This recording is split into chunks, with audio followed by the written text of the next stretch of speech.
मंजिल उन्हीं को मिलती है जिनके सपनों में जान होती है। पंख से कुछ नहीं होता, हौसलों से ही उड़ान होती है। जी हाँ दोस्तों, गुड मॉर्निंग एवरीवन। नमस्कार दोस्तों, कैसे हैं आप सब? आई होप आप सब बहुत अच्छे होंगे, स्वस्थ होंगे, मस्त होंगे और बहुत अच्छे से अपनी स्टडी को कर रहे होंगे। सो दोस्तों, ये व्लॉग है कल नाइट का। यहाँ नाइट में मैं अपना जो भी डिनर वगैरह था वो सब रेडी करके, प्रिपेयर करके और सारे काम से फ्री होके मैं यहाँ स्टडी के लिए बैठ गई थी।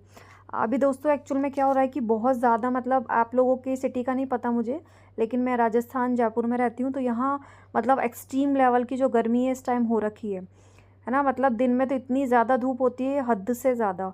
और नाइट में क्या होता है कि जैसे हम कूलर वगैरह यूज़ करते हैं, कूलर चलाते हैं, तो कूलर का पता ही नहीं चलता है ना। मतलब बहुत ज़्यादा गर्मी लगती है, इतनी ज़्यादा गर्मी लगती है कि नींद भी नहीं आती है।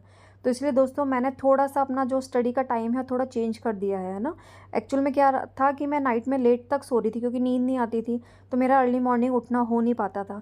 तो मैंने अपनी स्टडी में थोड़ा सा चेंज किया है। अभी दोस्तों जो स्लॉट मैं अपना मॉर्निंग में देती थी वो स्लॉट मैंने नाइट में शिफ्ट कर दिया है ना। अभी नाइट में मैं पहले 1 या 1.5 आवर का मैं करती थी अपना 5 ईयर्स के सॉल्व पेपर हैं या MCQs वगैरह।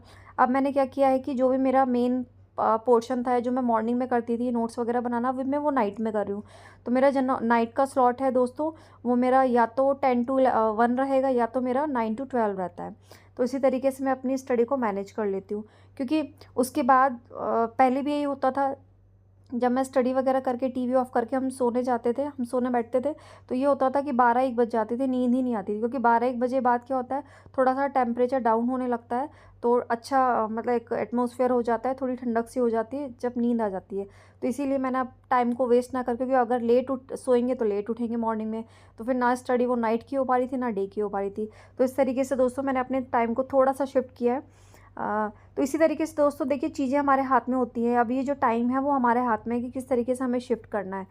और जैसे कि आप सबको पता है कि अभी जो स्टूडेंट्स हैं, अभी बच्चों की छुट्टियां हो चुकी हैं, तो थोड़ा सा क्लासेस में भी अभी थोड़ा डिस्टर्बेंस चल रहा है। तो उसी के अकॉर्डिंग मैं अपना जो स्टडी का टाइम है वो मैं अपना सेट कर लेती हूँ। ऐसा नहीं है कि मेरा ऑल डे फिक्स रहता है, जब जैसी मेरी क्लासेस होती हैं उसी के अकॉर्डिंग मैं अपना जो टाइम है स्टडी का वो सेट कर लेती हूँ। सो दोस्तों, अभी जो देखिए हमारा जो टाइम है वो हमारा कमर कसने वाला टाइम आ गया है। वैसे तो मैं आपको स्टार्टिंग से बोलती आ रही हूँ, क्योंकि देखिए जैसे मैंने कल एक पोस्ट भी आप लोगों के साथ में शेयर किया था कि अभी जो रीट है हमारा स्पेशली बहुत ज़्यादा चर्चा में चल रहा है। क्योंकि काफ़ी सारे लोग थे कि बोल रहे थे कि रीट मतलब नहीं होगी और एक पेपर होंगे या 2 पेपर होंगे। तो जो हमारे मंत्री हैं, शिक्षा मंत्री हैं, उन्होंने क्लियरली कल मेंशन किया है कि उन्होंने ये बिल्कुल भी नहीं कहा कि रीट नहीं होगी, है ना। ये हो सकता है कि 2 पेपर की जगह 1 पेपर हो जाए, लेकिन उसमें भी अभी कोई कंफर्मेशन उनकी तरफ से नहीं आया है ना। तो देखिए, बहुत ही जब कोई चीज़ चर्चा में चल रही है तो डेफिनेटली मतलब उस चीज़ के बारे में डिस्कशन चल रहा है गवर्नमेंट में, है ना। और जैसे ही देखिए वो किसी नतीजे पे पहुंचते हैं, उन्हें जो भी चीज़ें ठीक लगती हैं हमारे लिए, हम सबके लिए, हम बेरोजगारों के लिए, तो डेफिनेटली वो अनाउंसमेंट दोस्तों मुझे लगता है कि जहाँ तक है वो जून जुलाई में कर देंगे, जहाँ तक मुझे समझ में आ रहा है ना। सो इसीलिए दोस्तों आप अपने टाइम को जल्दी से जल्दी यूटिलाइज़ कर लीजिए। और देखिए अभी आप लोगों के बच्चे वगैरह का भी ऑफ है, तो आप देखिए लेट नाइट भी स्टडी कर सकते हैं, क्योंकि मॉर्निंग में अपने बच्चों वगैरह को स्कूल भेजने का अभी सीन नहीं है। तो अभी फ्रेंड्स आप लेट नाइट तक भी अपनी स्टडी को कर सकते हैं, है ना। सो देखिए दोस्तों, अभी टाइम बहुत ज़्यादा, मतलब मैं खुद सरप्राइज हूँ कि मतलब टाइम समझ में नहीं आ रहा कहाँ जा रहा है, कैसे जा रहा है, फटाफट से अपना डे निकल रहा है। तो इसीलिए फटाफट से जो भी आपकी टाइम टेबल है, शेड्यूल है, आप प्लीज़ अपना बनाइए और जल्द से जल्द आप अपनी स्टडी स्टार्ट कर दीजिए। दोस्तों मेरे काफ़ी सारे सब्सक्राइबर हैं, वो बुक्स के बारे में पूछ रहे थे। तो देखिए फ्रेंड्स, मैंने अपनी जब मैंने स्टार्टिंग में व्लॉग्स बनाना स्टार्ट किया तो उसके कुछ टाइम बाद ही मैंने दोनों पेपर के लिए अपनी जो भी बुक वगैरह मैं यूज़ कर रही हूँ वो मैंने आप सबके साथ में शेयर की थी, है ना। और इसके अलावा मैं एक और वीडियो लेके आने वाली हूँ, बट उसके लिए थोड़ा सा मुझे टाइम चाहिए, अभी शेड्यूल बहुत डिस्टर्ब चल रहा है। तो इसीलिए डेफ़िनेटली मैं जल्दी आप सबके लिए एक बहुत अच्छा वीडियो लेके आने वाली हूँ। इसके अलावा दोस्तों जैसे कि हम कॉमर्स के लिए सेकंड पेपर के लिए बात कर रहे थे, तो देखिए कॉमर्स में अभी आज मैं जस्ट मतलब ये व्लॉग है आपका नाइट का, मतलब 11th मई को आज मैं मार्केट जाके आई थी। तो वहाँ पे मतलब अभी मार्केट में कुछ भी कॉमर्स का कोई भी मटेरियल है ही नहीं, है ना। टोंक फाटक तो नहीं गई थी मैं, चौड़ा रास्ता हमारे यहाँ का सबसे बड़ा मार्केट है बुक का, चौड़ा रास्ता जयपुर में।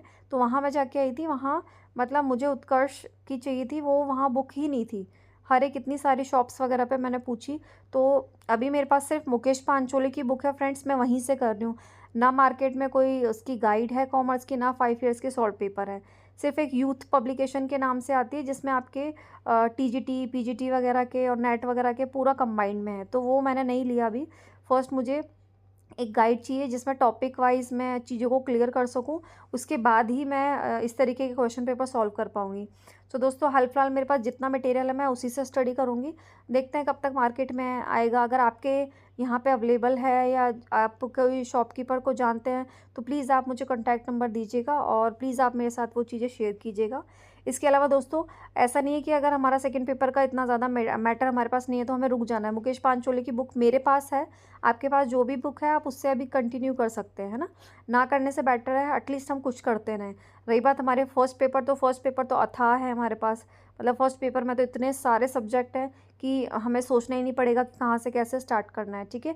जो भी आपको सबसे ज़्यादा डिफ़िकल्ट लगता है और मोस्ट इम्पॉर्टेंट जिसके सबसे ज़्यादा मार्क्स हैं, जिसमें सबसे ज़्यादा क्वेश्चन पूछे जाते हैं, वो है आपका हिस्ट्री, कला, संस्कृति। तो दोस्तों वो आपको टॉपिक सबसे पहले पिक करना है, उसके बाद धीरे धीरे धीरे आपको बाकी सारे टॉपिक्स को भी साथ में लेके चलना है ना। एक चीज़ फ्रेंड्स याद रखिएगा कि कोई भी चीज़ आपको छोड़नी नहीं है, क्योंकि बहुत बार मैंने ऐसी चीज़ें देखी हैं कि जिन टॉपिक्स को हम बहुत अच्छे से प्रिपेयर करते हैं तो उसमें से काफ़ी बार ऐसे क्वेश्चंस पुट अप होते हैं जो हमें नहीं आते हैं, है ना। इसके कंपैरेटिवली बाकी जो सब्जेक्ट्स हैं तो वो हमें काफ़ी हेल्प करेंगे इस सिचुएशन में, है ना। तो इसी तरीके से आपको जो भी आपके सब्जेक्ट है, साइंस है, हिंदी है, रीजनिंग है, मैथ्स है, आपका जो पेडागोजी है और आपका बाकी के जितने भी हैं आपके, तो वो सारी चीज़ें आपको साथ में लेके चलनी है ना, आपको किसी को छोड़ना भी नहीं है, ठीक है दोस्तों। तो इसी तरीके से आपको ये ज़्यादा स्कोर करने में आपकी हेल्प करेंगी। तो फ्रेंड्स मैंने आपके साथ में स्टार्टिंग में कुछ लाइन शेयर की थी। मंजिल उन्हीं को मिलती है जिनके सपनों में जान होती है, पंख से कुछ नहीं होता, हौसलों से उड़ान होती है। बहुत ही सुंदर पंक्तियाँ दोस्तों और हमारे लिए एकदम सूटेबल है ना। अगर हम चाहते हैं कि हमें मंजिल मिले तो हमें अपने सपनों में जान भरनी होगी, है ना। जो हम सोचते हैं उसे हमें प्रैक्टिकली हमें अप्लाई करना रहेगा। ऐसा नहीं हम सोचते रहें कि मुझे जॉब लेनी है, मैं लेके रहूँगी, मुझे एनी हाउ जॉब पे लगना है, और हम प्रैक्टिकली देखें तो हम स्टडी नहीं कर रहे, ऐसे हमें जॉब नहीं मिलेगी, है ना। हमारे पास सब कुछ है, हमारे पास बुक्स भी है, हमारे पास टाइम भी है, सब कुछ है ना। तो इससे देखिए हमें जॉब नहीं मिल जाएगी, हमें थोड़ी एफर्ट लगाने पड़ेंगे, हमें थोड़ी मेहनत करनी पड़ेगी, है ना। आप जैसे डेली में थोड़ी थोड़ी मेहनत करेंगे दोस्तों तो डेफिनेटली एक दिन आप मंजिल को पा लेंगे। लेकिन सिर्फ आप एक दिन सोच के, 2 दिन पढ़ाई करके, 3 दिन पढ़ाई करके अगर आप सोच रहे हैं कि आप जॉब पे लग जाएं तो दोस्तों ये पॉसिबल नहीं है। आपको अपनी पढ़ाई में कंसिस्टेंसी मेंटेन रखनी पड़ेगी, जिससे कि आप धीरे धीरे आप अपनी मंजिल तक पहुंच जाएंगे। रास्ता दोस्तों कोई भी हो देखिए आसान नहीं होता है, मुश्किलें आती हैं, आई एग्री कि सिर्फ किसी को गाइड करना, किसी को समझाना, किसी को बताना और ख़ुद वो चीज़ें अप्लाई करना बहुत ज़्यादा डिफ़िकल्ट होता है। बट दोस्तों कहीं ना कहीं आप ये सोच के देखिएगा, इस आपके बचपन से लेके अब तक जितनी भी डिफ़िकल्ट चीज़ें थी ना, वो कहीं ना कहीं हमारे बेनिफिशियल के लिए होती है, कहीं ना कहीं वो हमारी भलाई के लिए होती है ना। तो इसी तरीके से जो भी चीज़ें आपको डिफ़िकल्ट लगती है आप उनको स्किप ना करके आप उन्हें फेस करिए, है ना। जब आप उन्हें फेस करेंगे तो डेफिनेटली आप में इतना अच्छा कॉन्फिडेंस आएगा। मैं आपको एक एग्जांपल देती हूँ, इसका प्रैक्टिकल एग्जांपल है दोस्तों। जब मैं स्कूल वगैरह में थी तो हमारे टीचर्स वगैरह मतलब ठीक है उतना अच्छा नहीं समझाते थे, या फिर पता नहीं समझ नहीं आता था जो भी था, तो मतलब मैथ्स मुझे बिल्कुल भी समझ में नहीं आती थी, है ना। उसके बाद क्या हुआ था, जब मैंने फिर अपनी बैंक वगैरह की प्रिपरेशन करना स्टार्ट किया, बाकी मैंने एग्ज़ाम की प्रिपरेशन करना स्टार्ट किया, तो उसमें मतलब इतनी ज़्यादा प्रैक्टिस, उसके बाद मैंने ट्यूशन्स पढ़ाना स्टार्ट किया, है ना।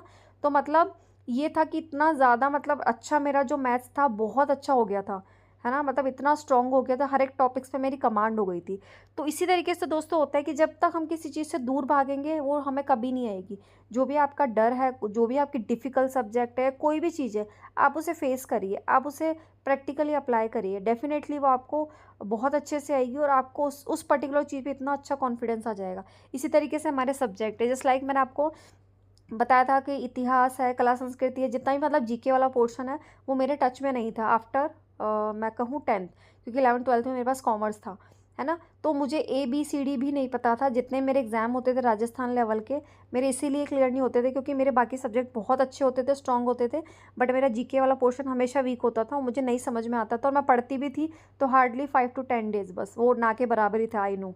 तो इसी तरीके से, लेकिन अब जब मैं इतने टाइम से उसको पढ़े जा रही हूँ, उसके 5 years के क्वेश्चन पेपर सॉल्व कर रही हूँ, बार बार उनके MCQ सॉल्व कर रही हूँ, तो दोस्तों क्वेश्चन मुझे लर्न हो रहे हैं, है ना। तो यही चीज़ होती है, जो भी चीज़ आपको डिफ़िकल्ट लगती है आप उसे बहुत अच्छे तरीके से एक एक अपना खुद का पैटर्न बना के आप उसे बार बार रिवाइज़ कीजिए, है ना। जैसे जैसे आप रिवाइज़ करेंगे वैसे वैसे आपको उस पर बहुत अच्छी कमांड होने लगी। आई होप दोस्तों आपको मेरे व्लॉग्स पसंद आ रहे होंगे, और प्लीज़ इसी तरीके से मेरे व्लॉग्स में बने रहिए। ज़्यादा से ज़्यादा मेरे व्लॉग को देखिए, ज़्यादा से ज़्यादा लोगों को शेयर करिए, सब्सक्राइब करिए दोस्तों। जितना भी हो सके, जिन लोगों को किसी बुक्स के बारे में या किसी भी चीज़ के बारे में नॉलेज नहीं है, तो प्लीज़ आप मेरे व्लॉग्स को शेयर करिए। या फिर आपको भी दोस्तों किसी भी चीज़ में कन्फ्यूज़न लगता है, किसी भी चीज़ में जो भी डाउट लगता है, तो प्लीज़ आप मेरे कमेंट बॉक्स में कमेंट कर सकते हैं। मैं डेफिनेटली आपके कमेंट का रिप्लाई करूँगी जब भी मैं कमेंट्स को रीड करूँगी। तो इसी तरीके से प्लीज़ मेरे व्लॉग्स में बने रहिए। सो दोस्तों यहाँ आगे मैंने कुछ मेरी क्लिप्स हैं वो मैंने शेयर की हैं, जो आज मैं जाके आई हूँ चौड़ा रास्ता में मार्केट में। तो देखिए आप कितनी ज़्यादा धूप है, बहुत ज़्यादा टेम्परेचर है दोस्तों, मतलब हद से ज़्यादा, मतलब इतना धूप इतना लू जैसा चल रहा है। तो इसी तरीके से आज मैं अपना जो मार्केट है विजिट करके आई थी दोस्तों। Thank you so much. इसी तरह मेरे ब्लॉग में बने रहिए दोस्तों, ज़्यादा से ज़्यादा शेयर करिए, लाइक करिए, सब्सक्राइब करिए। Thank you so much.